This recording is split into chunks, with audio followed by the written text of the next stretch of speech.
Welcome to another simple and inspiring English story. Today, we'll learn English with a short moral story about hobbies, time, and wisdom. Let's begin. One afternoon, a young girl was sitting in the park. She looked sad and bored. An old woman walked by and sat beside her. The old woman smiled and said, "You look troubled, dear." The girl replied, "I don't know what to do with my free time."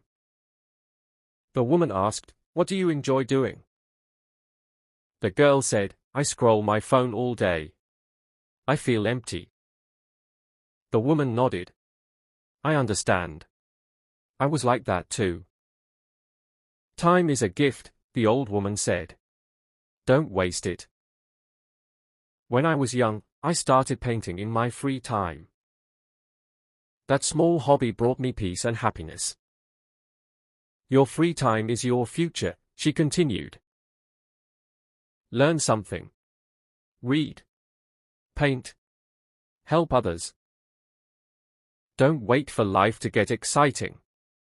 Make it exciting."